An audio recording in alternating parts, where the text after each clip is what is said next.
ते इंग्रजीत संवाद करतात जेव्हा, तेव्हा मराठी मीडियमच्या मुलाला खूप असं कमीपणा वाटतो। ज्या माणसाला खूप भाषा येतात ना तो माणूस खूप ज्ञानी। त्याच्यामुळे आपल्या भाषेला जी आपली आई आहे, मातृभाषा जी मला आईकडनं मिळाली आहे, त्याचा अस्त कधीच होता कामा नये। तो माझ्या आईचा अस्त असेल आणि ते आपण होऊ द्यायचं नाही आपल्या महाराष्ट्रामध्ये।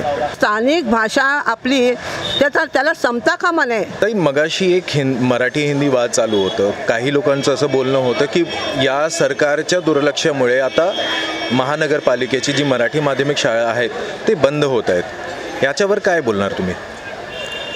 मराठी शाळा बंद होण्याला शाळा जबाबदार नाही आहे।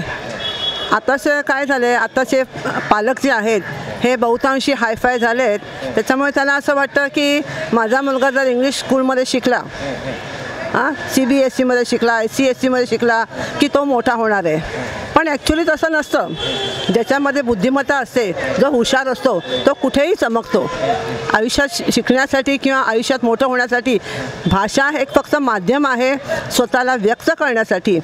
त्याच्यामुळे मराठी भाषा ही अस्तित्वाला किंवा त्या शाळेतल्या त्या भाषेच्या शाळा या बंद झाल्या पाहिजेत किंवा बंद होतील असं मला वाटत नाही। आणि जर त्यांची संख्या कमी झाली असेल तर हे आपलं सर्वांचं कर्तव्य आहे की आपण समजलं पाहिजे की आपल्या मुलांना कशाची गरज आहे। मातृभाषेमध्ये जेव्हा मूल शिकतं तेव्हा त्याला गोष्टी चांगल्या समजतात।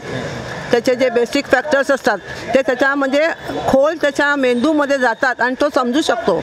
आणि दुसरी भाषा बोलताना तो कधीही दुसरी भाषा शिकू शकतो।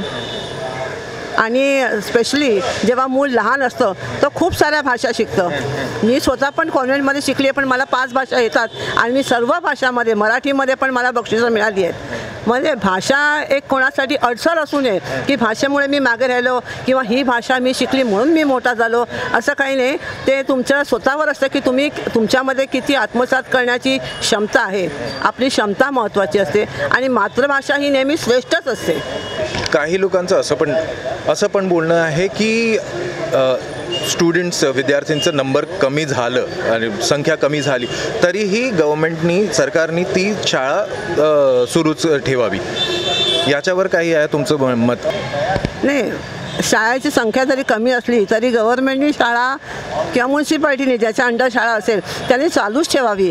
कारण जे स्थानिक भाषा असते त्या स्थानिक भाषा आपली त्याला समता कामा नये। कारण जे आपली मातृभाषा आहे त्या भाषेतच आपला विकास होणार असतो, बरोबर। आता आपण म्हटलं मराठी भाषेसाठी ही भाषा ही विकसित केली खूप मोठ्या लोकांनी। खूप मोठे कवी आहेत, खूप मोठे लेखक आहेत, त्यांनी आपल्यासाठी खूप मोठं साहित्य दिलेलं आहे। संतांनी खूप मोठी काव्य दिलेली आहेत, रचना झालेल्या आहेत। तर अशा भाषा किंवा अशी शाळा, ह्या भाषांची शाळा बंद होता कामा नये। ते ज्ञान पुढे झालं पाहिजे। ज्या माणसाला खूप भाषा येतात ना तो माणूस खूप ज्ञानी। त्याच्यामुळे आपल्या भाषेला जी आपली आई आहे, मातृभाषा जी मला आईकडनं मिळाली आहे, त्याचा अस्त कधीच होता कामा नये। तो माझ्या आईचा अस्त असेल आणि ते आपण होऊ द्यायचं नाही आपल्या महाराष्ट्रामध्ये। तुम्हाला असं का वाटतं की पालकांचं असं ते थोडंसं मराठी माध्यमपेक्षा इंग्रजी माध्यम ते मुलांचं मन नाही असं नाही आहे, पण ॲक्च्युली काय झालं आहे, शिक्षण म्हणजे आजकाल ना कॉम्पिटिशन झाली आहे। म्हणजे कॉर्पोरेट लेवलचे जॉब्स मिळवण्यासाठी किंवा त्या स्तरावर त्या लेवलला जाण्यासाठी सगळीकडे इंग्रजी कंपल्सरी झालेलं आहे। त्यामुळे खूप जणांना मराठी मीडियममध्ये शिकायचं असूनसुद्धा किंवा पालकांना आपल्या मुलांना शिकवायचं असूनसुद्धा इंग्रजी भाषा ही खूप गरजेची झाली आहे। त्यामुळे आणि इतकं स्पर्धामय जीवन झालेलं आहे की त्याचा मुलगा इंग्लिश मीडियममध्ये शिकतोय, मग माझा मुलगा मराठी मीडियममध्ये का? किंवा जेव्हा ती 4 मुलं खेळतात एकत्र, ते इंग्रजीत संवाद करतात जेव्हा, तेव्हा मराठी मीडियमच्या मुलाला खूप असं कमीपणा वाटतो। तो वाटता कामा नाही आहे ॲक्च्युली। म्हणून या मराठी शाळा बंद नाही झाल्या पाहिजेत। संख्या कमी असली तरी चालेल।